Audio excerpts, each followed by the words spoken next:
इस वीडियो में हम बात करेंगे पेजिंग पे और ये हमारा 50 मॉड्यूल का एक दो टॉपिक जो हैं वो रह गए थे, तो हमने सोचा था कि हम नेक्स्ट वीडियो में इसको प्रिपेयर करेंगे क्योंकि पिछली वाली वीडियो थोड़ी लेंथी होती जा रही थी।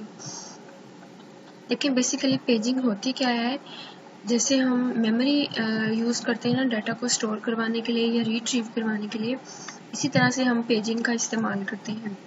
बेसिकली ये एक मेमोरी का फंक्शन होता है, ठीक है, जहाँ पे कंप्यूटर जो है वो अपने डाटा को स्टोर करवाता है और जब कभी ज़रूरत पड़ती है तो उस डाटा को रिट्रीव कर लेता है। तो ये एज एन सेकेंडरी स्टोरेज कह लें या फिर एक प्राइमरी स्टोरेज के तौर पर काम करती है। अब अगर ये सोचा जाए कि पेजिंग को हम बेसिकली इस्तेमाल क्यों करते हैं, इसका यूज़ क्या है, तो पेजिंग जो है बेसिकली इसलिए यूज़ होती है कि हमारे जो डाटा है उसको फास्टर एक्सेस मिल सके, ठीक है, for faster access to data को फास्टर एक्सेस करवाने के लिए हम पेजिंग का इस्तेमाल करते हैं। बस आपने इतना याद रखना है, ठीक है। इसकी डेफिनेशन याद रखें बस कि ये एक मेमोरी मैनेजमेंट का फंक्शन होता है जिसको हम जिसके लिए डाटा को स्टोर और रिट्रीव करने के लिए इस्तेमाल करते हैं, और ये एज एन सेकेंडरी स्टोरेज कह लें या प्राइमरी स्टोरेज वर्क करता है। और बेसिक जो यूज़ है इसका वो है ये है कि हम अपने डाटा को फास्टर यूज़ करने के लिए इस्तेमाल करते हैं, for faster access to data. उसके बाद उन्होंने पेजेस की बात की है, यहाँ पे पेजिंग था और यहाँ पे उन्होंने पेजेस की बात की। इसकी उन्होंने पेजिंग की एग्जांपल भी दे दी है। अ main memory of 8 GB is required but the computer only has 4 GB। वो कह रहा है कि मेन मेमोरी को 8 GB की मेमोरी रिक्वायर्ड है बट जो कंप्यूटर है उसके पास 4 GB की है, तो जो दूसरी 4 GB है वो उसको कहाँ से मैनेज करेगा, तो वो इसी तरीके से मैनेज करेगा, ठीक है, पेजिंग के जरिए से। उसके बाद है पेजेस क्या होते हैं, वो कह रहे हैं जो डाटा फॉर एग्जांपल आपके पास 8 GB कैपेसिटी का डाटा है, इसको आप डिवाइडेड करेंगे इनटू यूनिफॉर्म साइज्ड यूनिट्स। जब आप इसको छोटे छोटे यूनिट्स में डिवाइड कर देंगे तो वो आपके पेजेस कहलाएंगे, ठीक है। अजान हो रही है, मैं थोड़ा वेट कर लेती हूँ। इसके अलावा अगर आप पेजिंग की डायग्राम देखना चाहते हैं तो आप ये देख सकते हैं, 0 पेज है, 1 पेज, 2, 3, ये सारी पेजिंग है, ठीक है। और या फिर यहाँ पे देख लें किस तरीके से पेजेस के अंदर जो है वो डाटा स्टोर करवाया जाता है और सीपीयू के साथ वो किस तरीके से वर्क करता है। उसके बाद हम चलते हैं जी, उन्होंने कहा वर्चुअल मेमोरी क्या होती है। वर्चुअल मेमोरी भी जो है हमारी क्या होती है, ये एक ऐसा फीचर है कंप्यूटर ऑपरेटिंग सिस्टम का जो कि कंप्यूटर को ये एक ऐसा फीचर है ऑपरेटिंग सिस्टम का जो हमारे कंप्यूटर को इस काबिल बनाता है कि अगर उसके अंदर शॉर्टेज स्टोरेज हो, ठीक है, फिजिकल मेमोरी की उसके अंदर स्टोरेज हो, तो ये क्या करता है, जितनी भी फाइल्स होती हैं, जितना भी डाटा होता है या फिर कह लें जो पेजेस होते हैं उनको ट्रांसफ़र कर देता है रैम के अंदर, ठीक है, यानी रैंडम एक्सेस मेमोरी के अंदर। अगर आपको पता हो कि जो रैम है वो क्या होती है, वो वोलाटाइल होती है, तो यहाँ पे वर्चुअल मेमोरी को भी जो है उन्होंने एज एन वोलाटाइल ही शो करवाया हुआ है कि ये एक टेम्परेरीली मेमोरी स्टोरेज होती है जिसके अंदर हम क्या करते हैं, इसके लिए उन्होंने क्या फिक्शनल का वर्ड यूज़ किया है, ठीक है, memory space, fictional memory space created by paging is called virtual memory. तो इसका कॉन्सेप्ट सिर्फ इतना ही है, टेम्परेरीली डाटा को स्टोर करवाने के लिए, डाटा को ट्रांसफ़र करवाने के लिए रैंडम एक्सेस मेमोरी यानी रैम के अंदर हम इसका इस्तेमाल करते हैं। इसके अलावा आप ये भी कह सकते हैं ये एक ऐसा सेक्शन है वोलाटाइल मेमोरी का जो कि टेम्परेरीली स्टोरेज ड्राइव के अंदर क्रिएट किया जाता है, ठीक है। अगर आपको ये क्वेश्चन आ जाए कि जो रैम है यानी रैंडम एक्सेस मेमोरी है वो फास्टर होती है या वर्चुअल मेमोरी फास्टर होती है, तो ऑब्वियसली जो रैम है वो मच फास्टर होती है देन वर्चुअल मेमोरी। ये अपना डिफरेंस याद रखना है, ठीक है। उसके बाद हम चलते हैं कि ये शेड्यूलर क्या होता है और डिस्पैचर क्या होता है। तो सबसे पहले तो इनका जो मेन डिफरेंस है शेड्यूलर और डिस्पैचर का वो ये है कि जो शेड्यूलर होता है ना, ये वाला, ये जो शेड्यूलर होता है ये क्या करता है, सेलेक्ट करता है a process out of several processes, यानी कि आपके पास काफ़ी सारे प्रोसेसेस एग्जीक्यूट होने के लिए आए हुए हैं और जो आपका शेड्यूलर है उनमें से क्या करेगा, सिलेक्ट करेगा प्रोसेसर्स को, बहुत ज़्यादा प्रोसेसर में से किसी एक को सिलेक्ट करेगा और उसको एग्जीक्यूट कर देगा। लेकिन जो डिस्पैचर होता है डिस्पैचर क्या करता है, ये एलोकेट करता है सीपीयू को, ठीक है, ये सीपीयू को एलोकेट करता है कि वो जो है वो सिलेक्ट करे प्रोसेसर को, ठीक है, या फिर ये क्या करता है, ये सीपीयू को एलोकेट करता है कि जो शेड्यूलर ने सिलेक्ट किया है प्रोसेसर, मैं उसी को एग्जीक्यूट करूंगा, ठीक है।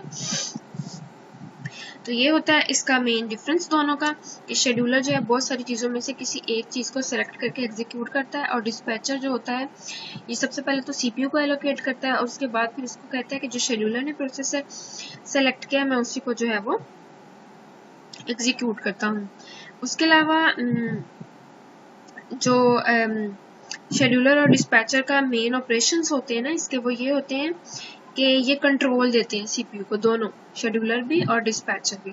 ये दोनों बेसिकली कर्नल के अंदर होते हैं ना, कर्नल के कंपोनेंट्स होते हैं दोनों, शेड्यूलर और डिस्पैचर।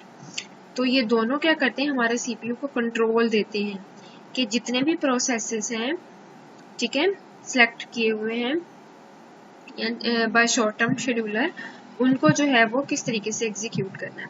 तो बेसिक काम शेड्यूलर और डिस्पैचर का क्या है, हमारे सीपीयू को कंट्रोल देना ताकि वो प्रोसेसेस को एग्जीक्यूट कर सके, जितने भी प्रोसेसेस उसके पास आए हुए हैं। उसके बाद हमारा 51 मॉड्यूल है, हमने आज 60 मॉड्यूल तक रीड करना है, ठीक है, ताकि हमारा जल्दी से और अच्छे से जो है वो सिलेबस कवर हो सके।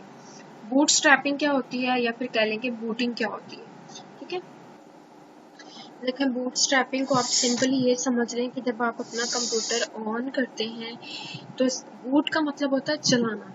जब आप अपना सीपीयू या स्टार्ट करते हैं तो उसका मतलब है कि आप उसको टर्न ऑन करते हैं अपने सिस्टम को, ठीक है। टर्न ऑन का मतलब हो गया चलाना, बूट कर लिया आपने अपने सिस्टम को।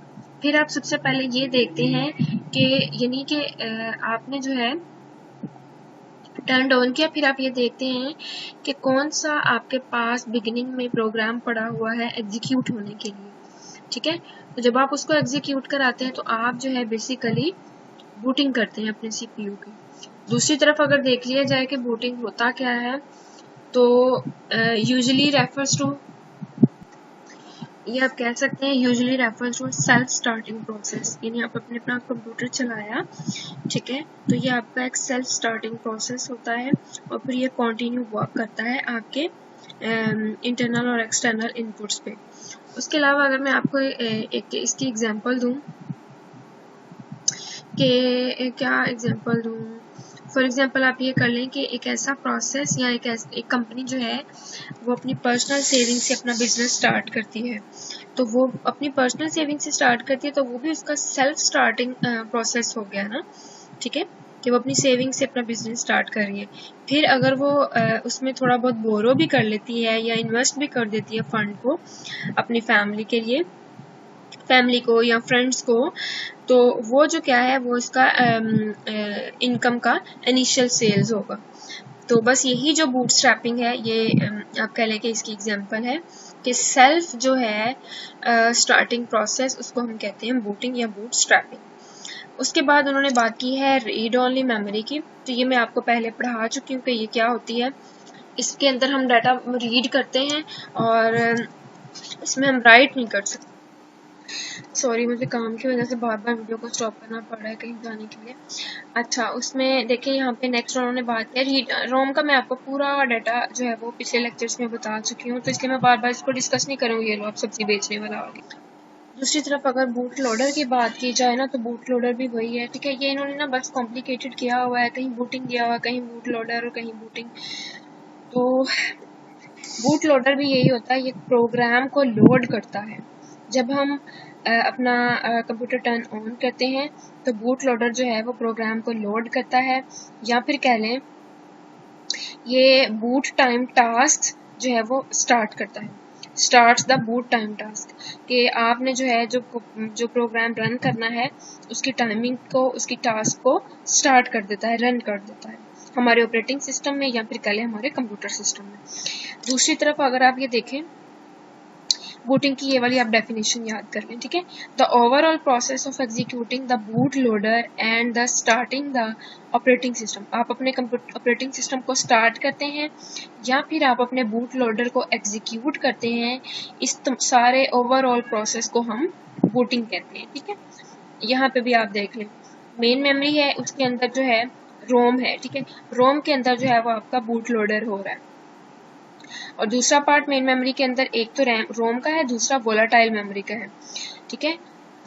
तो रोम के अंदर जो है वो डाटा परमानेंटली स्टोर होता है और वोलाटाइल जो है वो क्या करती है, आर्जी तौर पर हम डाटा स्टोर करवाने के लिए इस्तेमाल करते हैं।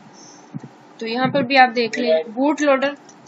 तो इस डायग्राम से होप तो आपको समझ आ गई होगी। सिर्फ आप सिंपल बूटिंग की जो है वो डेफिनेशन तैयार कर लें। रोम का आपको पता है रोम होती क्या है, ठीक है। और बस बूटिंग का भी कॉन्सेप्ट यही है, स्टार्ट करना, एग्जीक्यूट करना और प्रोग्राम को लोड करना। दूसरी तरफ उन्होंने एक और डेफिनेशन दी हुई है, ठीक है, फिर्मवेयर अपडेट। फिर्मवेयर अपडेट का मतलब ये होता है कि जब आपको नेसेसरी होता है अपने सॉफ्टवेयर को अपडेट करना तो हम उसको कहते हैं फिर्मवेयर अपडेट। जब भी आपने अपने ऑपरेटिंग सिस्टम में, ठीक है, उसको अपडेट करना होता है तो आप या फिर कह लें कि बूट लोडर जो है वो आप स्टोर करते हैं रोम के अंदर, तो इसको हम अक्सर कहते हैं फिर्मवेयर अपडेट। फिर से बता दूं, ऑपरेटिंग सिस्टम को आपने अपडेट करने की आपको जरूरत पड़ती है as necessary as a software update, ठीक है। ऑपरेटिंग सिस्टम के अंदर आपके सॉफ्टवेयर होते हैं ना, तो उसी की बात कर रहा है कि as necessary as a software update कर लें, या फिर बूट लोडर को आप स्टोर करते हैं जब अपनी रोम के अंदर, तो इन दोनों टर्म्स को आप अक्सर जो है वो फिर्मवेयर अपडेट कहते हैं। दूसरी तरफ हम चलते हैं 52 मॉड्यूल में। यहाँ पे उन्होंने किस चीज को डिस्कस किया। सबसे पहले तो वो कह रहे हैं कि एक प्रोसेस क्या होता है। The activity of executing a program under the control of the operating system is known as process. Process ऐसा होता है, देखें उसने कहा है कि जब आप ऑपरेटिंग सिस्टम के कंट्रोल के अंदर वर्क करेंगे या किसी भी प्रोग्राम को एग्जीक्यूट करेंगे, उस एक्टिविटी को हम कहते हैं प्रोसेस। फिर से बता दूं, एक ऐसी एक्टिविटी जिसके अंदर हम प्रोग्राम्स को एग्जीक्यूट करते हैं लेकिन उसको कंट्रोल कौन कर रहा होता है, हमारा ऑपरेटिंग सिस्टम। तो इस एक्टिविटी को हम कहते हैं प्रोसेस। हर प्रोसेस को कोई ना कोई बंदा जो है वो कंट्रोल तो कर ही रहा होता है ना, ठीक है। उसके बाद वो कह रहा है associated with the process is the current status of the activity called the process state. Process state किसको कहते हैं, यहाँ पे उसने बात की है कि प्रोसेस क्या होता है और यहाँ पे बात की है प्रोसेस स्टेट क्या होता है, ठीक है। यहाँ पे एक्टिविटी की बात कर रहा है और यहाँ पे वो बात कर रहा है कि करंट स्टेटस या करंट एक्टिविटी जिसको आप एग्जीक्यूट कर रहे हैं वो आपका प्रोसेस स्टेट कहलाएगा, ठीक है। अब प्रोसेस स्टेट के अंदर कौन कौन सी चीजें आ जाती हैं, उसमें आ जाती है value of the program counter, PC. Program counter को आप पीसी भी कहते हैं कि पीसी की वैल्यू क्या है, values in the CPU registers, CPU के अंदर रजिस्टर्स की वैल्यू क्या है, value in associated memory cell, memory cell की वैल्यू क्या है, snapshot of the machine at particular time, particular time के अंदर आपकी मशीन का जो है वो स्नैपशॉट। चार चीजें प्रोसेस स्टेट के अंदर आती है। फिर से बताता हूँ, प्रोसेस एक प्रोसेस किसको कहते हैं, एक ऐसी एक्टिविटी जिसके अंदर आप कंप्यूटर प्रोग्राम को एग्जीक्यूट करते हैं और उसको कंट्रोल कौन करता है, आपका ऑपरेटिंग सिस्टम। फिर आपकी जो करंट स्टेटस एक्टिविटी जो प्रोसेस हो रही होती है उसको हम कहते हैं प्रोसेस स्टेट। और प्रोसेस स्टेट के अंदर आपको चार चीजें आ जाती हैं, एक वैल्यू आती है पीसी की, दूसरी वैल्यू आती है सीपीयू रजिस्टर्स की, तीसरी वैल्यू आती है मेमोरी सेल्स की और चौथी उसका स्नैपशॉट आता है मशीन का, ठीक हो गया। उसके बाद हम चलते हैं 53 मॉड्यूल में। यहाँ पे उन्होंने किस चीज को डिस्कस किया है कि प्रोसेस टेबल क्या होते हैं, रेडी क्या होती है, मल्टी प्रोग्रामिंग क्या, देखिए मल्टी प्रोग्रामिंग में आपको पढ़ा चुकी हूँ, ठीक है। चलो इसको देख लेते हैं, प्रोसेस एंड इट्स एडमिनिस्ट्रेशन। अच्छा, इसके टाइटल से ही आपको समझ आ जाना चाहिए प्रोसेस क्या होता है और उसकी एडमिनिस्ट्रेशन क्या होती है। फॉर एग्जाम्पल, एक कंपनी एक बंदा चला रहा है तो उस कंपनी के अंदर एक एडमिनिस्ट्रेटर होता है। एडमिनिस्ट्रेटर क्या करता है, उसके कंपनी के अंदर होने वाली हर चीज को, कंपनी के अंदर होने वाले हर प्रोसेस को कंट्रोल करता है। अपनी एडमिनिस्ट्रेशन के अंदर अपने से निचले तबके के लोगों को क्या करता है, गाइड करता है, उनको कंट्रोल करता है, उनको लेके चलता है अपने साथ। दूसरी तरफ अगर दूसरी तरफ अगर आप यहाँ से पढ़ना स्टार्ट करें, यहाँ से, तो आपको दोबारा से शेड्यूलर की भी समझ आ जाएगी। यहाँ पे उन्होंने फिर से शेड्यूलर का जो है वो डिस्कस किया है।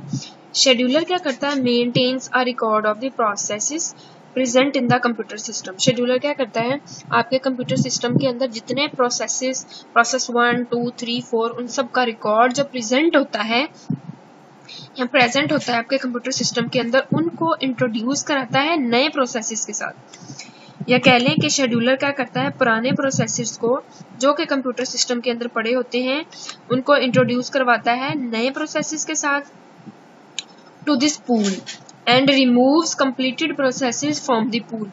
वो क्या करता है, जो प्रोसेसेस कंप्लीट हो जाते हैं उनको पूल के अंदर से रिमूव कर देता है। अब सोचने की बात यह है कि ये पूल क्या है।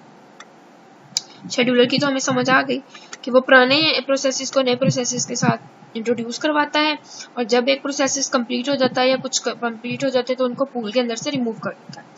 अब पूल क्या है? पूल जो है ना, ये आप कह लें कि एक कलेक्शन ऑफ रिसोर्सेज होता है जो कि रेडी होती हैं इस्तेमाल करने के लिए।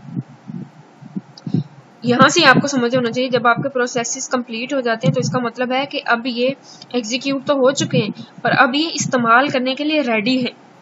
ठीक है, तो यहाँ पे पूल किस मीनिंग सेंस में इस्तेमाल होगा, a collection of resources that are kept ready to use, इसको हम कहते हैं पूल। ठीक है, आपने कोई काम स्टार्ट करना होता है तो आप पहले सबसे पहले उसकी रिसोर्सेज देखते हैं कि आपके पास कौन कौन सी रिसोर्सेज है। जब सारी रिसोर्सेज आप मेंटेन कर लेते हैं तो इसका मतलब होता है कि आपको उस काम को स्टार्ट करने के लिए आप रेडी हैं। ठीक है, तो ये हो गया पूल। उसके बाद है प्रोसेस टेबल। क्या होता है, the scheduler maintains a block of information in main memory is called process table. ये आपने डेफिनेशन यहाँ से याद करनी है। शेड्यूलर क्या करता है, मेंटेन करता है एक ब्लॉक ऑफ इंफॉर्मेशन को। देखिए शेड्यूलर के अंदर कितने ही ब्लॉक पड़े होते हैं, लेकिन जब वो किसी एक ब्लॉक को मेंटेन कर लेता है मेमोरी, मेन मेमोरी के अंदर, तो हम इसको कहते हैं कि प्रोसेस टेबल कहलाता है। Scheduler maintains a block of information in memory is called process table. Ready का आपको समझ आ ही जाना चाहिए कि जिसके अंदर आपको आप कह लें कि a process is ready if it is in a state in which it's progress can continue. देखें काफ़ी सारे प्रोसेसेस आपके पास एग्जीक्यूट होने के लिए आते हैं, तो सीपीयू जो क्या करता है one by one her process को एग्जीक्यूट करने के लिए लेता है। तो कुछ जो है वो वेटिंग पे पड़े होते हैं, ठीक है, यानी डिले पे पड़े होते हैं। तो बस यही उन्होंने रेडी और वेटिंग का प्रोसेस बताया हुआ है कि जिनको वो एग्जीक्यूट करता जाता है वो रेडी हो जाते हैं और दूसरे जो है वो डिले होते हैं, यानी वेटिंग पे पड़े होते हैं। उसके बाद मल्टी प्रोग्रामिंग में मैं आपको पढ़ा चुकी हूँ तो मैं इसको बार बार डिस्कस नहीं करूंगी। अब के उसके बाद उन्होंने टाइम स्लाइस की बात की गई है। वो कह रहा है टाइम स्लाइस क्या होती है, dividing time into short segments. छोटे छोटे सेगमेंट्स या कह लें छोटे छोटे पैकेट्स में जब आप अपने टाइम को डिवाइड कर लेते हैं तो आपकी टाइम स्लाइस कहलाती है। ठीक है, और टाइम स्लाइस टिपिकली किस तरीके से मेजर की जाती है, ये आपको शॉर्ट क्वेश्चन आ सकता है, मिली सेकेंड्स में या माइक्रो सेकेंड्स में आपकी टाइम स्लाइस जो है वो मेजर की जाती है। ठीक है, फिर से बता दूं, जब आप अपने टाइम को छोटे छोटे सेगमेंट्स या पैकेट्स में डिवाइड कर लेते हैं उसको हम कहते हैं टाइम स्लाइस। टाइम स्लाइस को मेजर करने के लिए मिली सेकेंड्स और माइक्रो सेकेंड्स की जरूरत होती है। उसके बाद आपका एक और डेफिनेशन आ गई, प्रोसेस स्विच क्या होता है या फिर कॉन्टेक्स्ट स्विच क्या होता है, दोनों सेम टर्म्स हैं, प्रोसेस स्विच और context switch. The procedure of changing from one process to another process, एक प्रोसेस से दूसरे प्रोसेस तक। ठीक है, या फिर आप कह लें कि चेंज लेकर आना, एक ऐसा प्रोसीजर जिसके अंदर हम एक प्रोसेस को के अंदर चेंजिंग लेकर आते हैं दूसरे की वजह से, या दूसरे की वजह से पहले वाले प्रोसेस में चेंजिंग लेकर आते हैं, तो हम उसको कहते हैं प्रोसेस स्विच या कॉन्टेक्स्ट स्विच। इसके बाद इंटरप्ट की बात करते हैं। इंटरप्ट क्या होती है, ये सिग्नल्स होते हैं। ठीक है, इन सिंपल अगर मैं आपको कहूँ ना इंटरप्ट क्या होती है तो इसका मतलब होता है स्टॉप कर देना कॉन्टिन्यूस प्रोग्रेसेस को, यानी जो आपकी प्रोग्रेस चल रही है तो ये इंटरप्ट क्या करेगा, आके उसके अंदर ना उसको स्टॉप कर देगा आपके चलने वाले। कोई जैसे कि दो लोग बैठे काम कर रहे हैं और तीसरा बंदा आकर उनमें उनको इंटरप्ट कर देता है, यानी वो अपनी बातें लेकर बैठ जाता है, तो जो उनका जो वो एक तसलसल के साथ काम कर रहे होते हैं वो वहीं पे स्टॉप हो जाता है। तो इंटरप्ट बेसिकली एक ऐसी एक्टिविटी है जो आपके प्रोसेस को स्टॉप कर देती है। ठीक है, या फिर आपके कह लें कि आपकी कॉन्टिन्यूटी को ब्रेक कर देती है, कि जो आप कॉन्टिन्यूसली अपना वर्क लेकर चल रहे होते हैं उसको क्या कर देती है, ब्रेक कर देती है, स्टॉप कर देती है। दूसरी तरफ उन्होंने इंटरप्ट हैंडलर की बात की है कि इंटरप्ट हैंडलर क्या होता है। ठीक है। तो इंटरप्ट हैंडलर क्या होता है, ये एक ऐसी सर्विस है कि जो कि डिवाइस को दी जाती है कि जो स्टॉप किया हुआ प्रोग्राम है इसको दोबारा से जो है वो स्टार्ट कर सके। वो कह रहा है इसके लिए आप पता है क्या इस्तेमाल करते हैं, यहाँ पर मैं इसकी एक एग्जांपल दूं। अगर आपको, आप अपने कंप्यूटर के कीबोर्ड से कोई भी एक की प्रेस करते हैं, ठीक है, या फिर मैं ये माउस अपना जो है वो उसको मूव करवा रही हूँ, ठीक है, ये मेरा एरो जो है आप देखिए मूव हो रहा है, या फिर मैं ट्रिगर्स को इंटरप्ट कर रही हूँ, ठीक है, या फिर माउस की पोजीशन है मेरी आगे पीछे हो रही है, ठीक है, ये सारे क्या हैं आपके काउंटर पार्ट्स हैं आपकी इंटरप्ट को हैंडल करने के। मतलब इंटरप्ट हैंडलर क्या है, पहले तो एक काम एज एन इंटरप्ट स्टॉप हो गया था, ब्रेक हो गया था, लेकिन अगर मैं सिर्फ अपने माउस को भी इस तरीके से करती हूँ तो इसका मतलब है कि मैंने अपनी इंटरप्ट को हैंडल कर लिया है, ठीक है, एक लो लेवल काउंटर पार्ट से, यानी कि थोड़ा बहुत जो है वो मेरा वर्क चल रहा है या स्टार्ट हो गया है। इंटरप्ट हैंडलर जो है ये सर्विस प्रोवाइड करते हैं कि जो काम आपका रिज्यूम्स पे पड़ा हुआ था यानी सीपीयू के अंदर, उसको दोबारा से जो है वो स्टार्ट लेना, कि वो पहले क्या कर रहा था, what it was doing before the interrupt occurred, कि इंटरप्ट के अक्कर होने से पहले क्या चल रहा था कॉन्टिन्यूटी के साथ, जिसको अब इस इंटरप्ट हैंडलर ने हैंडल करके दोबारा से चलाना है, ठीक है। उसके बाद है 54 मॉड्यूलर। अब इसके अंदर हमने किन चीज़ों को डिस्कस करना है, यहाँ पे उन्होंने रिसोर्सेज की बात की है, वो मैंने आपको बता दिया है। उसके बाद उन्होंने पेरिफेरल डिवाइसेस की बात की है, ये भी मैं आपको बता चुकी हूँ कि पेरिफेरल डिवाइसेस क्या होती हैं। फॉर एग्जांपल आपके जो है वो होती हैं USB हो गई, ठीक है, ये आपकी पेरिफेरल डिवाइस है। उसके बाद मैं आपको कह दूं कि इनपुट आउटपुट डिवाइसेस होगी, ठीक है, ये आपकी पेरिफेरल डिवाइसेस हैं। सेंसर्स हो गए आपके, ठीक है, ये सारे आपके क्या हैं, पेरिफेरल डिवाइसेस हैं, ठीक है। और बेसिक जो इनपुट आउटपुट डिवाइसेस हैं आपके लिए, वो आपकी इनपुट होगी, आउटपुट होगी और स्टोरेज डिवाइसेस होती हैं आपके पेरिफेरल, जिनको कॉमनली जो है आजकल इस्तेमाल किया जाता है। इसके अलावा तो बहुत सारे हैं, प्रिंटर भी है, स्कैनर भी है, कीबोर्ड भी है, mouse, tape device, microphone, external modem, सारे आपके पेरिफेरल डिवाइसेस में आ जाते हैं। देखिए मैं हर चीज़ को इतना डीपली जाके इसलिए एक्सप्लेन करती हूँ कि किसी एक एग्जांपल से ही आपके दिमाग में जो है इसका कॉन्सेप्ट क्लियर हो जाए। तो बेसिकली मैं आपकी ही हेल्प करती हूँ, तो पूरे फोकस के साथ अपने लेक्चर को लिया करें। और दूसरी रिक्वेस्ट है, मुझे अपनी दुआओं में ज़रूर याद करें। मुझे अपने यूट्यूब फैमिली से दुआओं की बहुत ज़्यादा ज़रूरत है कि मेरे हर काम में अल्लाह ताला मेरे लिए आसानियाँ पैदा कर दे। उसके बाद रिसोर्सेज की बात करते हैं। File managers allocates access to files. Resources में अगर आप फाइल मैनेजर की बात करें तो ये हमारे लिए किन चीज़ों को एलोकेट करता है या हमें किन चीज़ों के लिए एक्सेस देता है, फाइल्स की। फाइल मैनेजर हमें रिसोर्स प्रोवाइड करता है फाइल्स की। मेमोरी मैनेजर हमें मेमोरी के अंदर स्पेस देता है। शेड्यूलर हमें क्या करता है, एक प्रोसेसर टेबल के अंदर स्पेस देता है। डिस्पैचर हमें क्या करता है, टाइम स्लॉट्स प्रोवाइड करता है, ठीक है, टाइम स्लॉट्स प्रोवाइड करता है। अब यहाँ पे अगर आपने सिंपली शेड्यूलर और डिस्पैचर का कॉन्सेप्ट क्लियर करना है तो देखिए सिर्फ एक वर्ड में हो रहा है। शेड्यूलर क्या करता है, आपको स्पेस देता है प्रोसेस टेबल के अंदर। डिस्पैचर क्या करता है, आपको टाइम स्लॉट्स प्रोवाइड करता है या आपके लिए टाइम स्लॉट्स को एलोकेट करता है।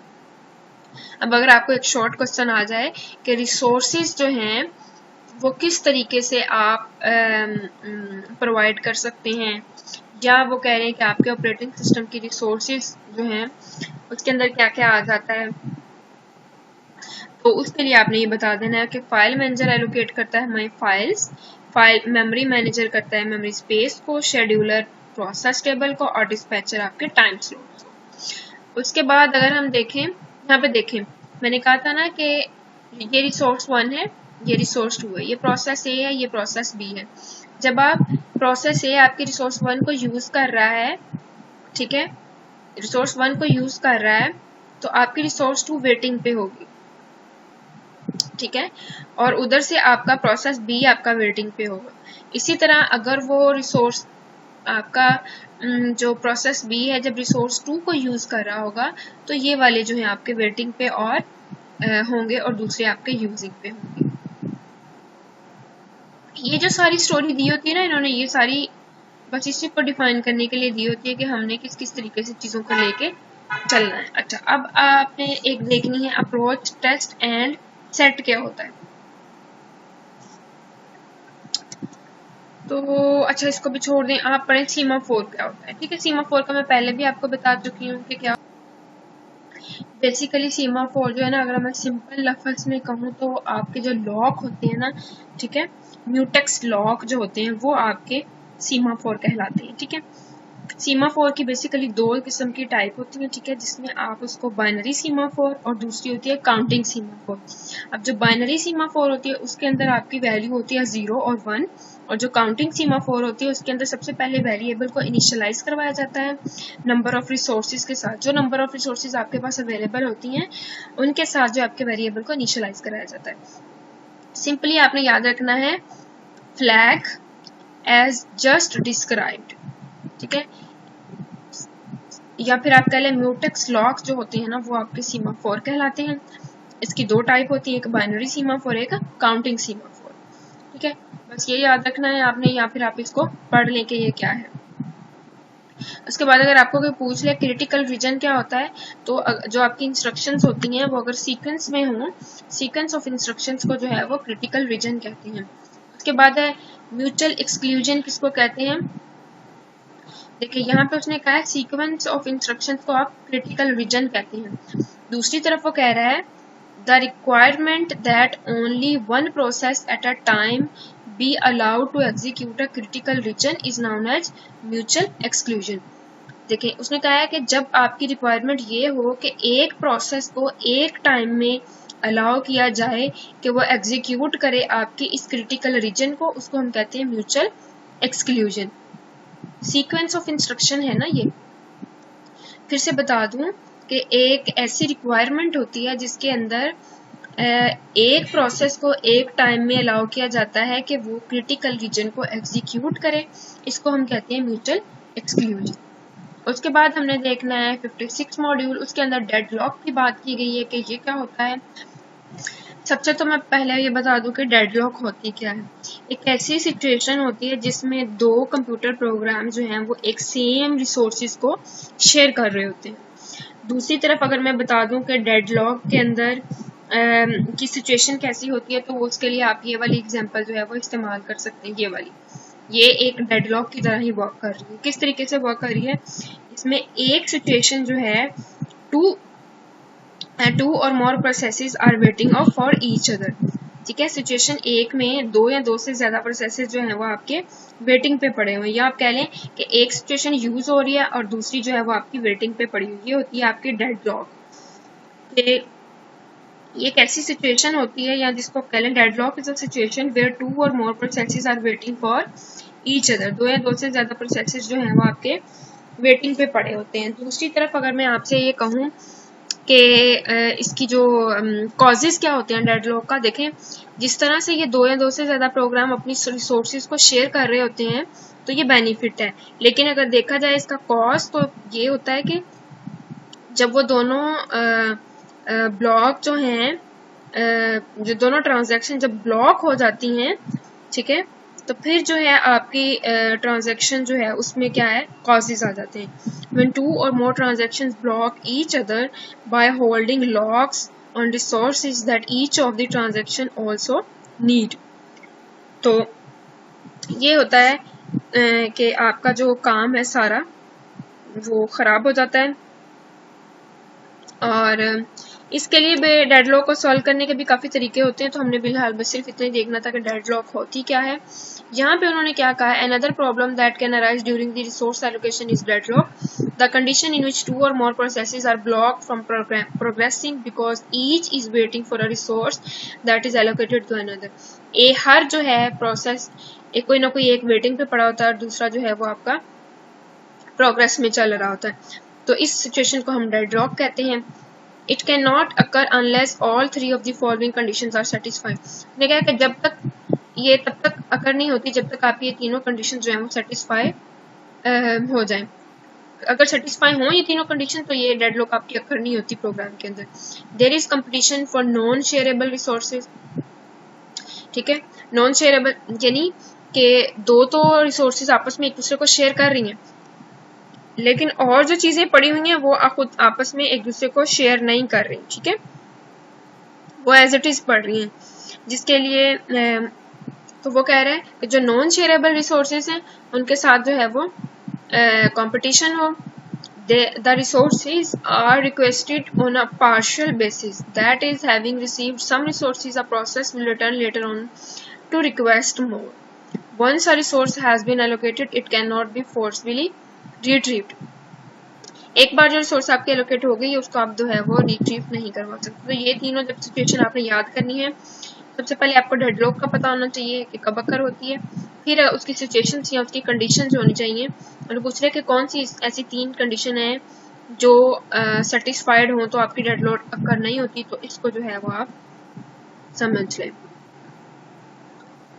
ये तो उन्होंने उसका सोल्यूशन बता दिया ना कि ये सेटिस्फाइड हो तो अकर नहीं होती। दूसरी तरफ अगर आपसे ये पूछ लिया जाए कि डेडलॉक अकर कब होती है तो या फिर कंडीशंस फॉर डेडलॉक क्या हैं, तो आप उसको सिंपल अल्फाज में ये बयान कर सकते हैं। यहाँ पे मैं नोट भी बना सकती हूँ। इसमें आप ये लगा लें, यहाँ पे लिख लें म्यूचुअल एक्सक्लूजन, फिर आप लिख लें होल्ड एंड वेट, फिर आप लिख लें नो प्रिम्पशन, फिर आप लिख लें सर्कुलर वेट, ठीक है। ये 4 चीजें अगर आप लिख लेंगे तो ये कंडीशन हो जाती है डेडलॉक की। सिंपल अल्फाज में mutual exclusion, hold and wait, no preemption और सर्कुलर वेट, ठीक है। उसके बाद हम आगे चलते हैं। आगे क्या है, हमारी वीडियो भी लंबी होती जा रही है और लंबी वीडियो से बच्चे जो हैं वो कह देते हैं कि प्यार करने को दिल नहीं कर रहा। तो आगे चलते हैं। स्पूलिंग क्या होती है, पहले मैंने आपको बताया था सिर्फ क्या पूल का, ठीक है, और अब मैं आपको बताऊंगी स्पूलिंग का। स्पूलिंग एक ऐसा प्रोसेस होता है जिसके अंदर डाटा जो है वो टेम्परेरीली हेल्ड होता है ताकि उसको इस्तेमाल किया जाए एग्जीक्यूट करने के लिए किसी भी डिवाइस के अंदर या किसी भी प्रोग्राम सिस्टम के अंदर इस्तेमाल करने के लिए। The technique of holding data for output at a later but more convenient time is called spooling. एक ऐसी टेक्निक जिसके अंदर आपके डाटा को होल्ड कराया जाता है या टेम्परेरी डाटा आपका हेल्ड होता है ताकि आप उसको एज एन आउटपुट इस्तेमाल कर सकें या आप किसी भी डिवाइस के अंदर उसका इस्तेमाल कर सकें, वो एग्जीक्यूशन भी हो सकती है। तो इस पूरे कन्वीनियंट टाइम को आप जो है वो स्पूलिंग कहते हैं, ठीक हो गया। उसके बाद हम 57 मॉड्यूल को अगले ना लेक्चर में डिस्कस कर लें, हमारी वीडियो काफ़ी लंबी हो गई है। आई होप आपको वीडियो पसंद आई होगी। अगर आपको किसी टॉपिक की समझ नहीं आई तो कमेंट सेक्शन में मेरे साथ डिस्कशन कर सकते हैं। दुआ में याद रखिएगा। अल्लाह हाफिज़।